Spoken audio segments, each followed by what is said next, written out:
Malon ngā lue Tala Fou o se whapoponga le nei o tala mai Ausetalia lau Radio Samoa.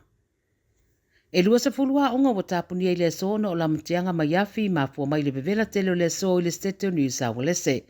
O lo liptia le va ai tau le malosi o le bevela e o atu le fast food tikiri mai le so anga i atu atai au le tele o vaenga o le stete. Wa mato i whasaino na tutuina se afi vaenga e pei o Lower Central Plains, Southern, Northern Riverina ma le Southwestern area. O tūranga tau pui puinga, walanga tawai o na tāpuni a onga, pe o na tāua e meise i whai tūia. E iei whai tūolo o lapta i a fo i whai titiri mawila, ma wa lapta i a tangata i a nofo sauni nei tūlanga, ma i a malu pui pui a soifua. Whai mai leo leo me le pone, le masa nei ono lato su eina ni mata upu whapea ua ngao ia mai eni meto tino mai tuunga mau o tangata, pe tai o loo whai nei la lato su enga i se mata upu o wheta ua ina ia to o lua ni rii, no la ulu fale se whanua tanu i me le pone, te tala le pusa mariu o se tina ama ave ese mai eise mamatai mane, i rei tu i matu i se sae o me le pone. Ngon whamtaranga leo leo whapea no lato whataranua le aingo le tina ua mariu, mo re sai dio whamtaranga e tusa o le wharamlavene nei, pe iei fo se mafua anga ua ngao iai lea mama. E ui la whai mai leo leo e le na olinga oile manato i ai e tūsara mafua anga le whatino ino rea ngā ioinga, a waripatia fo e leo leo lo mau atu ni siri pote e fōringa, e iei se mafua anga o le ngā oia o lea mama, ma iei se sootanga i se tasi o le aingo le tina ua mariu. Lo fia wha mautu fo i leo leo pe sa whatonuina e nisi tanga tapo o se kulupu foi le to olua lea ngā oia le mama pe le ai. O wha matu e leo leo ata ma le CCTV o lo mawai ari ia e to olua o lo whai gas mask pe ono iei se isi e si la fia i la waia.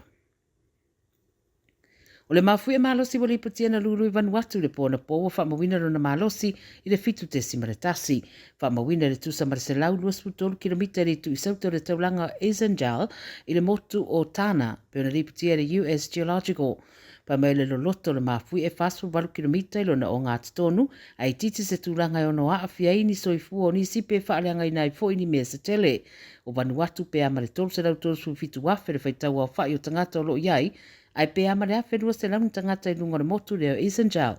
E lo iei ni ripoti o ni mea ua whaaleanga ina po ni soifua mau mau, ara masina o mea le tausanga nei na apia i fo i se isi mafui e fitu tesi ma le fitu le malosi na afuai na i ngalu e le maururunga tele i isi vaenga o Vanuatu. Ua whaamania mai leo leo i Perth, ua mōria nei se teni titi na o le se furu lima tausanga le matua i lona tatu i se turou, o se tamaititi i se aonga i le tu i mātua Perth i le vasa nei lava. Mala wane le sosoani whaavavame le Kareen Senior High i le te o le se furu le taona na fi le whaalawalawe lea whai mai leo leo, whaau li mai le teni titi le se tamaititi se furu ono tausanga au whaia le piriota mua le aonga. Na ave natu tamatiti le wharamai e le tinga i na telo na manuanga, ai na tongwhitia fo i le tamaita i a peo na tā ua. Pa mautu mai e leo leo e rei nisi tamaitia aonga nao fia ni mata upu na o le to lua lava lea, mai rei fo i se lamtianga i le aonga a toa po le community. O lo o ngā lue whaatasi leo leo ma le mtanga luenga wa aonga i le whaatino ino le suenga, ma wa mai a whaafso tai fo i le pulenga o le aonga mātua, e tusa o le whaalawalawa na tupu mai, ma o le asoe tula e le teni titi le whaamsinongo tamaiti i Perth lava. Ma le tala muli se li poti la tamai o le whao Jasper ua tā ua le vai tau o whao wapeo na whao popolo na malosi a o le lata ane i ngā taifale o Queenslandi. O lo lapta ia nei se vaenga tele o ngā taifale o Queenslandi le whaalea, vai mai le vai tau e uina tau nuu i whanua i le amatanga o le vai sofou. O le temine i lo whamawinalo na malosi le vaenga tolu po le category 3, a ua fuafua e whaatupula ia pēr le malosi le whaasaro atu le whaeungo le vai aso ma le vai sofou.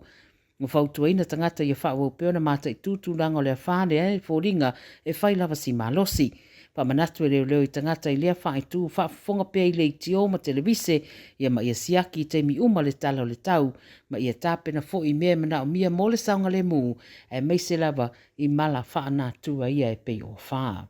Ia tala nana Radio Samoa mai Ausetalia mo le nei fo i asfareile, feilo e fo i le vas fo pe audia manuia le whae ungar vai aso wha soi fo ia.